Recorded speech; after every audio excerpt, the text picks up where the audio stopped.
Today we're going to be hunting down all 24 perfectly preserved pies that you can find in Fallout 4. This little beauty has been around for hundreds of years. Would you trust eating something like this out of a porta-diner? Well, we're about to find out. So it gives you a modest 30 HP regen, but its value and weight don't mean all that much. It's more the street cred you get for collecting all of them. They do also respawn, but there are a base 20 in porta-diners throughout the game, and there's 4 that you can find that are outside of a machine. It should be noted one of the porta-diners are actually like 100% chance of getting one, so if you don't want to play chance, go and grab it in Nuka-World. Anyway, we'll get through every single one of them, but first, if you want the highest chance in order to get yourself one of these perfectly preserved pies, you will need luck. Now, the formula seems complicated, but essentially, it's your luck times 4 plus the number of attempts divided by 20. That equals your percentage. So, for basic maths here, say you had 100 luck times 4, that's 400. You haven't had an attempt yet. Divided by 20, that gives you a modest 20% overall. Now, once you've figured that out, you'll need to get your luck up to 100. Now, it may seem difficult, given the circumstances, but there's a lot of things that you can stack in order to increase your chances drastically. The best thing to do, apart from getting your luck up to 10, get the bobblehead, and you can use the special book as well. Once you do that, go down to the party boy and get your rank up to 3 with this one. It means your luck will increase by 3 while you are under the influence of alcohol, but it stacks, so with every different kind of alcohol you drink, including the ice cold variants, your luck will stack by 3. But wait, there is more. You can actually get this up to 4. All you have to do is head on over to Revere Beach Station and get the Live and Love magazine of Week Guide, and that I'll put in the description, where you can get an extra 1 luck with a companion when you're under the influence of alcohol, which means it's plus 4.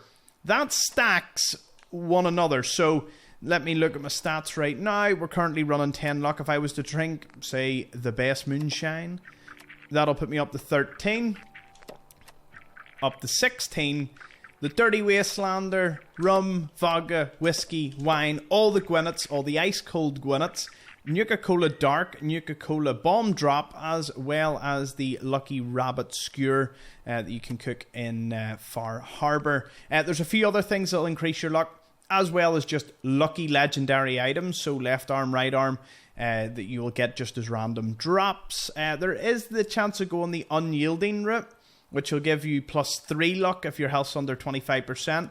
That's a little riskier to run, and just getting all the alcohol is easy enough. Visit the likes of the Third Rail and any other pub or bar you can get, like in Diamond City and the Dugout Inn, and just stack alcohol. And once you reach around 100 using that tactic, you should get about a 20% chance. And then if you save the game when just before the arm comes down, while you're under the influence, and you can just save scum your way to getting a perfectly preserved pie, or well, you can just do it the old-fashioned way. Now, let's get through the 20 locations. This is the first one. It's located at the Drumlin Diner. It'll be the first one that you'll come across in the game. It's a little unmarked locations just on the back of a truck. It was probably being delivered to somewhere nearby. Now, our second one is but a stone's throw away at the Super Duper Mart in Lexington. You can find it just at the back over here, located right here on the map. Alright, on to the third one.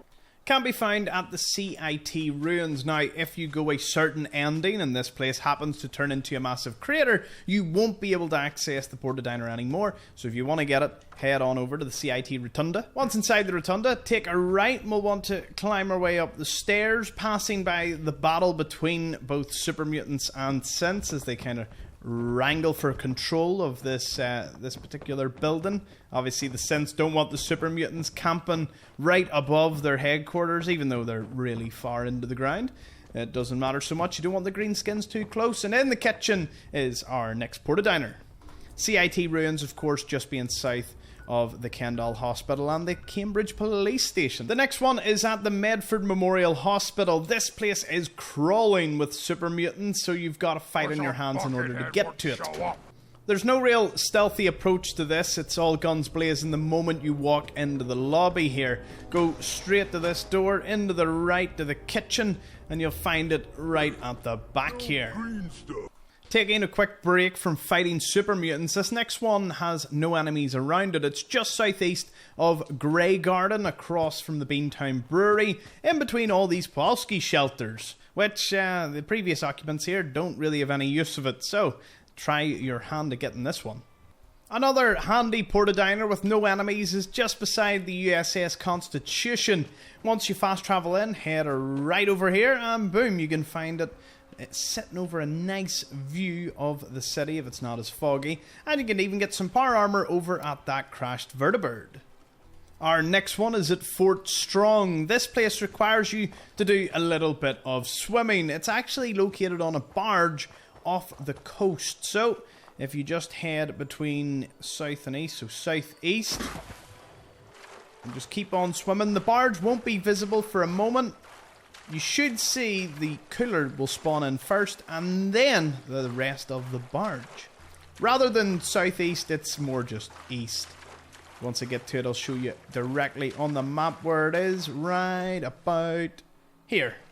So really about one square across. Now, once you get up and on board, you can find the porta-diner at the back right here.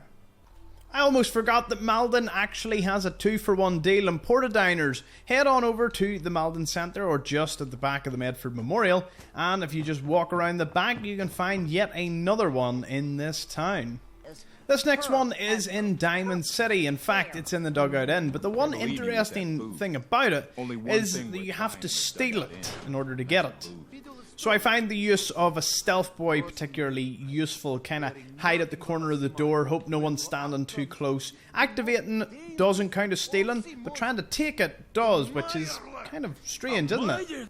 The Dugout Inn, of course, being inside of Diamond City, and just fast travel into the market and follow my route there, I'll get you right here.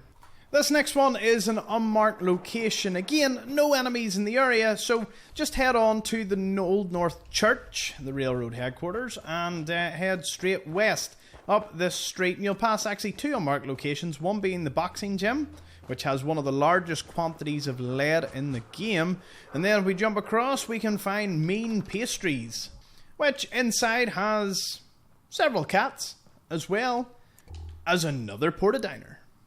Our next stop is the Massachusetts State House, located right beside the Boston Common and Swan's Pond. It's at the end of this dungeon, so I'll show you how to get through it, as this place can be a little tricky to navigate. So, as you can see, we already got off to a great start. Go up the stairs here, past this tripwire, into the next room. You'll be fighting off a lot of Mirelurks through your little adventure here. A lot of them.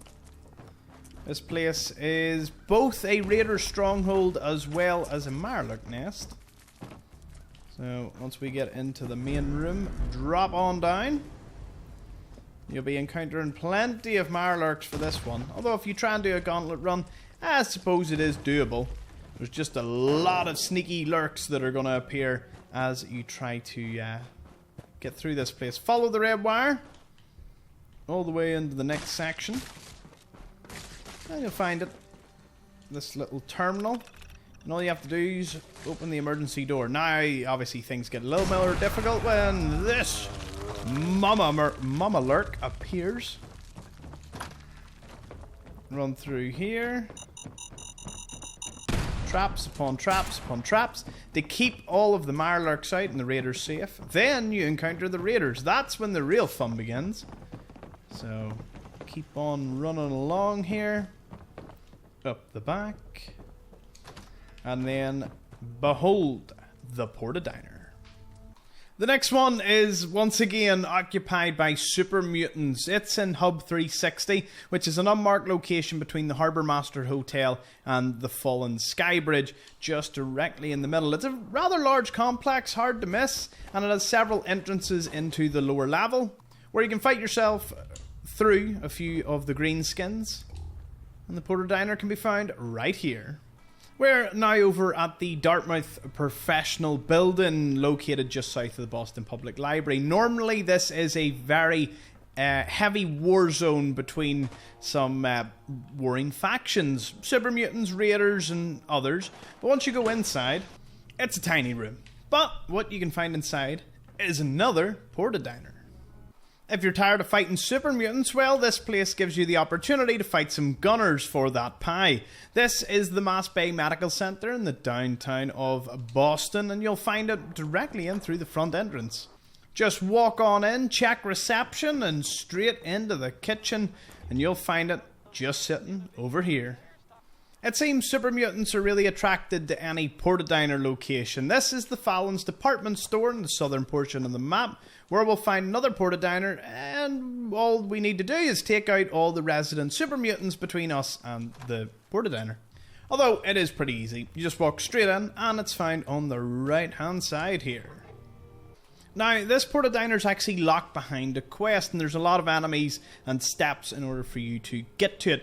We're in Good Neighbour, where you'll want to head on over to Bobby's place and begin the quest to do the dig. Now, again, it requires a few steps, but once you're in and begin getting through the place, we'll be able to find the porta-diner at the end, so let's walk our way to it. It can be a little tricky to navigate if you're coming back to the location for the dig. Otherwise, it's pretty straightforward. So let's head through, turn on the torch here, make things a little easier for ourselves. And let's start getting through the rest of this. Drop down into here, round the corner, and into the train station. Once you're into this portion, all you have to do to get to the porta-diner is to go through this cart, and boom, you can find it over here. It's a sneaky one, I won't lie, it definitely is. Unfortunately, there was only ever one delivery to Far Harbour, and it went to the Eden Meadows Cinema, which you can find on the western portion of the map. Once you go inside, porta-diner is just right here. It even gives you a wee good luck with the previous guy who tried to use it as well. Now, let's have a look. In terms of Far Harbour itself, just head all the way west and you can find it over here. So once you arrive in Nuka-World, just take a right and you'll find the first of 3 porta-diners. This one, pretty easy to use, pretty easy to access. Located right here beside the Cola Cars Arena. Now the next one's actually an unmarked location closer to the southeast. Let's go find it. A little further south than my marker previously, it's east of Evan's home in a tiny, it looks like a miniature town. And unfortunately this wheelchair fellow, got quite a view from up here. Now if we hop down, the porta-diner is just beneath him. And yeah, little unmarked town, not bad. Next one is all the way over here at the Nuka-World junkyard north of the Grandchester Mystery Mansion. Once you arrive at the junkyard, head straight on inside and you'll find the porta-diner sitting over here. Yours will have one and you'll have a 100% chance of getting it. It seems that I must have had a little snack at some point in this run. Head on over to the parlour just north of the Nuka Town Market and you'll find Cappy's Cafe. Head on in and you'll be greeted to not 1 but 2 perfectly preserved pies, and feel free to take them because of course you'll be the overboss at this point.